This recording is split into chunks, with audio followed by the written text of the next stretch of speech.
These walls, built to keep prisoners secure, have long struggled to hold staff as well. We are losing more than other institutions. It's why Staff Union President John Zumker is renewing his call for help.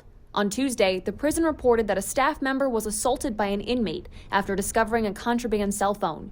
It follows 2 separate incidents earlier this spring, where 2 guards were hospitalized after being exposed to drugs during a mail screening. More staff at the prison. We have more programs at the prison. We keep the inmates busy.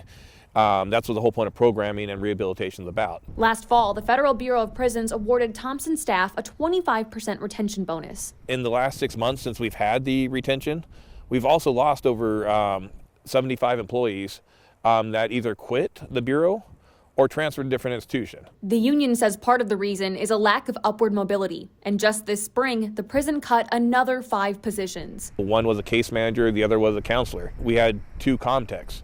Those are jobs that normally people inside the prison would promote up to.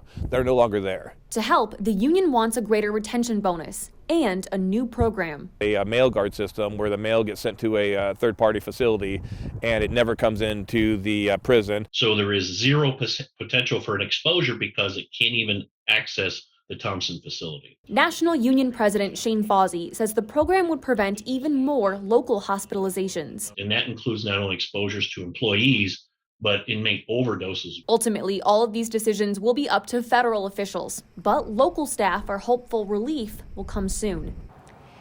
It's the latest round of turmoil to rock USP Thomson. In a letter to the U.S. Deputy Attorney General, the prison staff union calls for the immediate removal of Warden Thomas Bergami. The letter alleges that Bergami's actions have placed staff, inmates, and communities at risk, and that attempts to address such issues have been ignored or covered up.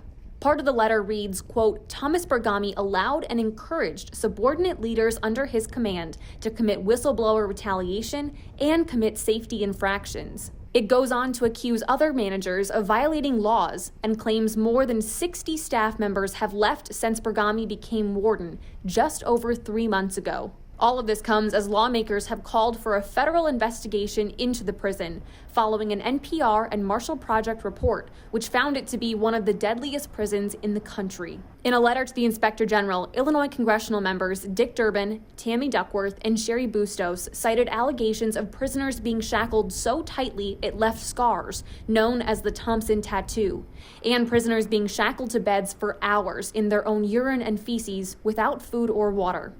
It also cites 5 recent homicides at Thomson, saying staff would purposely fill cells with men they knew would attack each other. And for years, Thomson has famously struggled with staffing. A News 8 report from last year detailed claims that nurses, cooks, and even psychologists were forced to work as guards to help fill open positions. Now the staff union is banking on booting Bergami to help move the prison forward. In Thomson, Shelby Kluver, WQAD News 8. On Friday morning, Senator Dick Durbin spoke with staff, inmates, and management here at USP Thomson.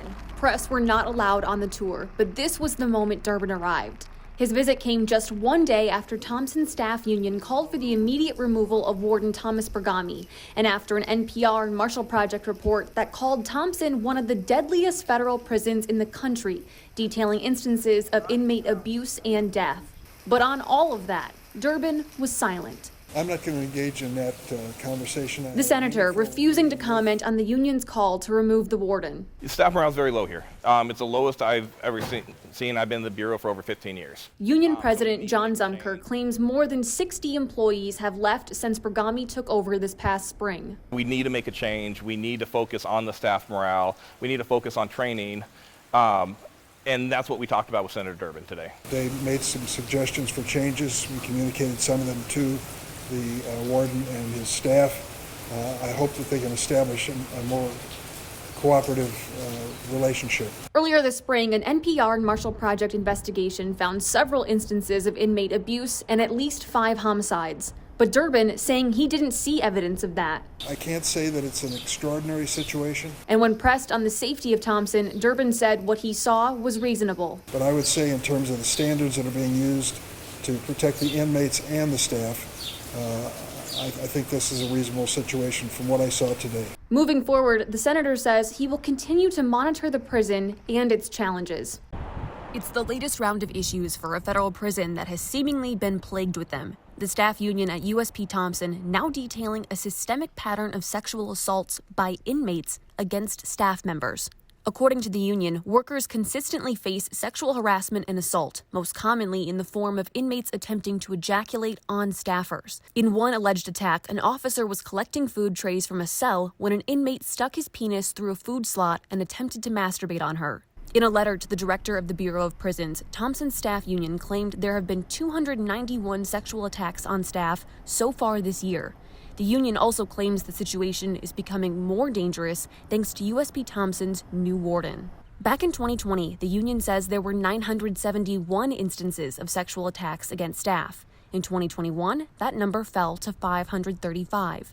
And while this year's numbers are even less than that, the union says attack rates are creeping back up. There are several protective measures that staff can implement to protect themselves against sexual harassment.